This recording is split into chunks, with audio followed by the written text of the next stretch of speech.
So I'm in quite a state right now, not one to really make a video, but I'm going to put this out there anyways. I'll try not to name names, just because I feel it ought not be happening. This is, if any video ever makes me sound crazy, this one will. I've said some weird things.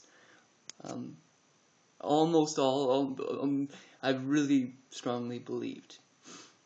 There's been a few things that I've said, in these videos that have been a bit of a stretch for me, but I sometimes just put it out there because I find it intriguing or potentially useful, or these sorts of things. Or this one is something I never ever thought I would be putting out there. I'm going to give you a bit of a background on what I believe is happening in the world, and this I think will maybe clarify why I've come to the decision that I've come to on what is happening. Roughly, and I don't know all that much about this, I believe that there are occult practices that people do, and it allows them to go into altered state experiences. We go through multiple states, waking, dreaming, and deep sleep each day. And we can get different sorts of information from those different states if we can maintain lucidity in them. Now, the traditional science would say that, this is all bound just to your physical body, mind. However, if you're around people that have practiced a lot, you might feel or sense sort of an energy, that they're kind of emanating a sort of energy from them. And usually, in my opinion, that suggests that they are very strong in the subtle realm, which is sort of the dreaming realm.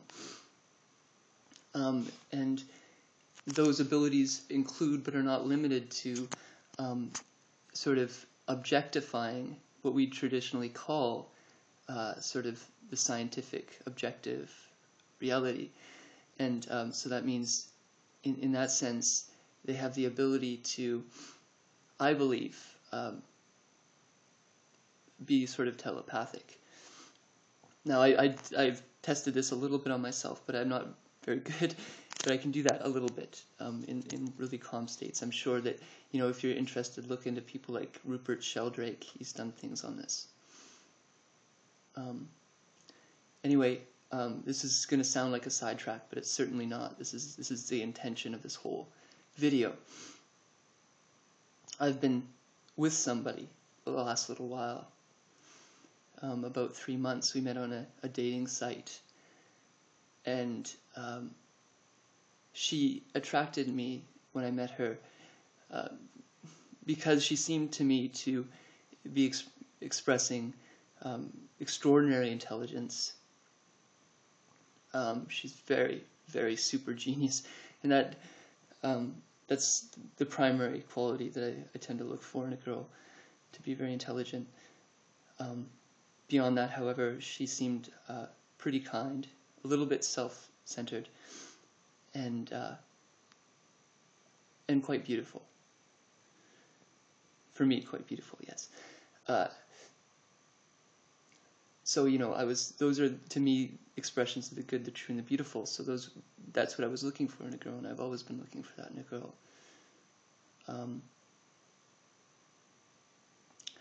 There were a few things that were odd about, and I totally just rubbed them off. It was just a little bit strange.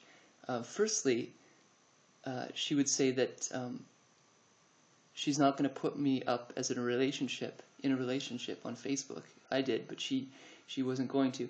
And the reason she gave for that is that, her culture wouldn't sort of allow it. That, because she's from Iran, maybe I shouldn't say that, but she was from a foreign culture that didn't look very kindly upon having individuals in relationships with Caucasians, especially females, males too, but especially females. And so she thought, or she told me that the reason why she wasn't going to put me up as in a relationship was because, essentially because I was Caucasian. However, so a few things happened to me when we started to date, and I'll try to express them simply. The first one was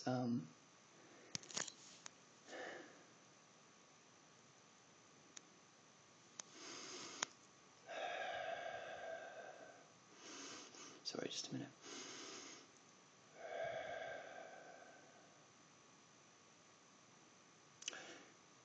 So the first one was in relationship to eating me. So she looked me in the eyes and said, Brent, I want to eat you. And then she hugged me, and we, just playful, right? And that's how I took it. She was just being kind and playful, right? However, not that long after, we were probably on about our 6th date. We only got to see each other once a week. On approximately the 6th date, she said, Brent, I think it was roughly, I'm a vampire. I'm going to eat you. I'm a vampire. And again, I was just kind of, that's silly. She's just playing around.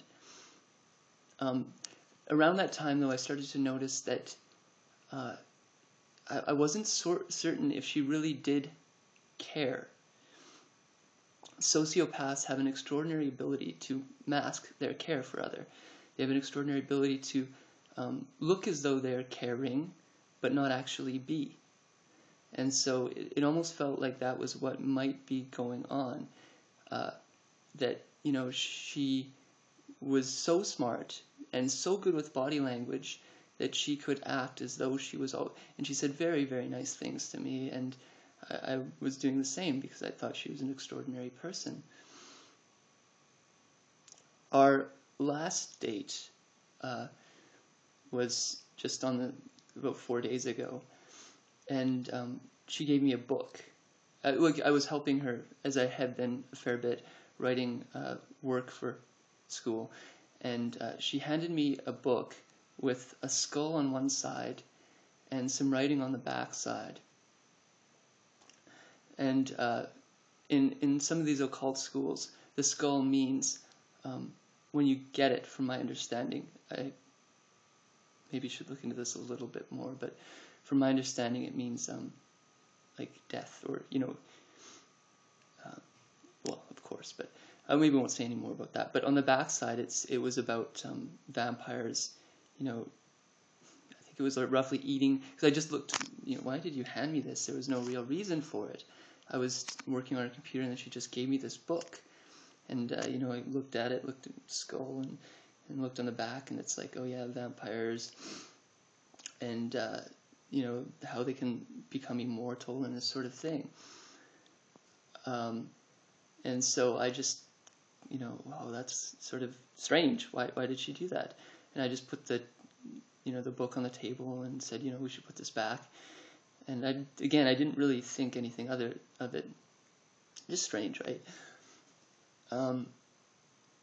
So another thing that had been happening is that she wouldn't meet me on special occasions like the solstice, or like, not that I really want, but she said she was celebrating something, and also on New Year's and Christmas. She wouldn't meet me.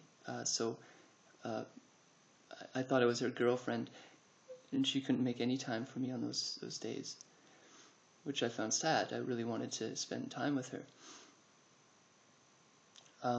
There was something about pictures too.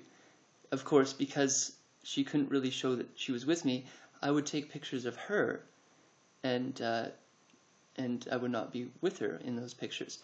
And she was seemingly in other pictures in similar states. I kind of recognized the pattern there, that there was these other pictures that, although they were with more with her other friends, that it was sort of a similar pattern. So on New Year's Eve, I was kind of depressed. Why am I not with my girlfriend? And so I brought up to one of my friends, what should I do here? Why hasn't she ever even let me meet her friends, or this sort of thing? And they suggested I kind of give her an ultimatum to sort of say, either you're going to be with me or you're not, but you got to make a decision here. And so I did. Well, at first I went to bed and I started thinking through these patterns. I started thinking through this. And I don't know why, but I decided on making a strange... No, this doesn't seem like a logical jump, perhaps. But I get these patterns. Sometimes they just work out in my mind. I get dreams and they show me things. And it was like a ritual. I was learning that this was a big ritual. And so early in the morning, about 2 o'clock, I woke up last night and I made a video, or I just took actually off Eyes Wide Shut, that video, and then I added a code saying, I've given my heart and soul to fight against these rituals. And then I posted it. And then at the same time I said, Hale, I don't think we should be seeing each other anymore, essentially. Or actually in the morning I said that. But I kind of said, look, we need to speak. I do love you, but I need to talk with you. And she got back to me and I kind of said, either you're going to try to make this a little bit more open or we're going to have to end this relationship. I'm going to make a part 2, so this is just the first one, so I'll stop here and I'll make a second part.